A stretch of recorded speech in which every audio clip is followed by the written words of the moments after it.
1 जनवरी से ration card और gas cylinder पर लागू होंगे 5 नए नियम। जी हाँ दोस्तों, 1 जनवरी 2026 से भारत सरकार कई महत्वपूर्ण बदलाव लागू करने जा रही है, जो राशन धारकों और गैस सिलेंडर के उपभोक्ताओं पर प्रभाव डालेंगे। इन परिवर्तनों का मुख्य उद्देश्य सरकारी योजनाओं की पारदर्शिता बढ़ाना और उन लोगों का लाभ पहुंचाना है जो सच में इन सेवाओं के हकदार हैं। तो चलिए जानते हैं कि इन 5 नियमों के बारे में जो आपके लिए अत्यंत महत्वपूर्ण हो सकते हैं। ई-केवाईसी अब हर राशन कार्ड धारक के लिए जरूरी। वर्तमान में राशन कार्ड धारकों के लिए ई-केवाईसी अब अनिवार्य हो गया है। यदि आपके परिवार का कोई भी सदस्य राशन कार्ड में शामिल है तो उसका आधार से जुड़ा ई-केवाईसी कराना आवश्यक है। जिन लोगों की ई-केवाईसी पूरी नहीं होगी उनका नाम राशन की सूची से हटा दिया जाएगा। इसका मतलब यह है कि आपका 31 दिसंबर 2025 तक आपने आधार और फिंगरप्रिंट से पहचान सत्यापित करानी होगी। यह प्रक्रिया नजदीकी राशन दुकान पर मुफ्त में कराई जा सकती है। अपात्र कार्ड धारियों पर होगी सख्त कार्रवाई। यदि आपके पास 4 पहिया वाहन है या फिर परिवार के किसी सदस्य की सरकारी नौकरी है तो आपको सतर्क रहना चाहिए। सरकार अपात्र लाभार्थियों की पहचान करने के लिए इनकम टैक्स और वाहन डेटा का उपयोग कर रही है। यदि आप इस श्रेणी में आते हैं तो आपको खुद से राशन कार्ड सरेंडर करने की सलाह दी जाती है, अन्यथा आपके खिलाफ रिकवरी की प्रक्रिया शुरू की जा सकती है। अब गैस सिलेंडर सब्सिडी के लिए भी जरूरी होगी ई-केवाईसी। रसोई गैस की सब्सिडी पाने वाले लोगों को हर साल एक बार ई-केवाईसी करवाना अनिवार्य होगा। यह प्रक्रिया 1 जनवरी 2026 से लागू होगी। एक ही नाम पर कई गैस कनेक्शन के मामलों को ध्यान में रखते हुए केवल एक्टिव उपभोक्ताओं को ही सब्सिडी मिलेगी।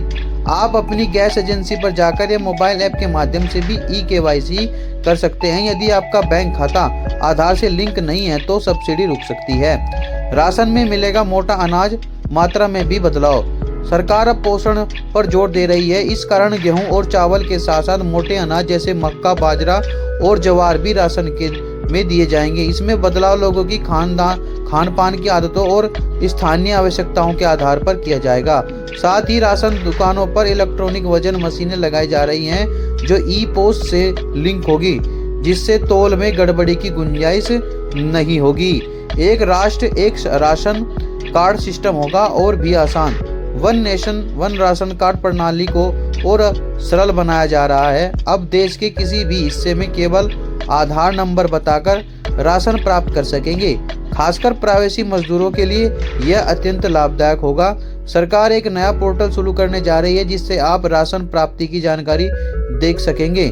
राशन दुकान पर अब QR कोड से पेमेंट करने की सुविधा भी होगी। जरूरी बात एक नज़र में, राशन कार्ड में अभी भी बायोमेट्रिक ई-केवाईसी अनिवार्य है। गैस सब्सिडी के लिए आधार बैंक लिंक आवश्यक है। 6 महीने तक राशन न लेने पर कार्ड हो सकता है बंद। अपात्र लोगों को कार्ड होंगे कैंसिल। राशन में मिलेगा मोटा अनाज। उज्ज्वला योजना में सालाना ई-केवाईसी आवश्यकता होगी। राशन वितरण में अब और पारदर्शिता होगी। इन नियमों का उद्देश्य सही लोगों और सरकारी योजनाओं का लाभ पहुंचाना है।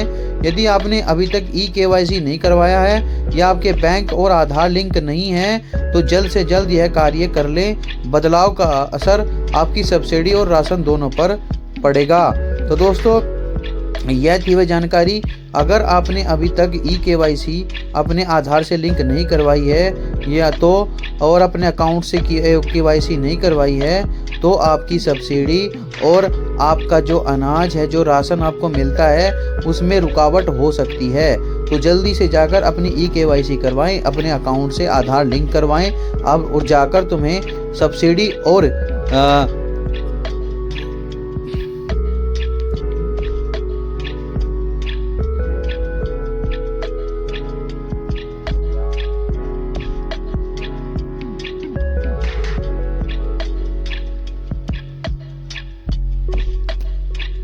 राशन मिल सकता है। तो दोस्तों, यह थी वह जानकारी। अगर आपको जानकारी अच्छी लगी तो वीडियो को लाइक करें, चैनल को सब्सक्राइब करें और मिलते हैं ऐसी जानकारी के साथ अगली वीडियो में। तब तक के लिए नमस्कार।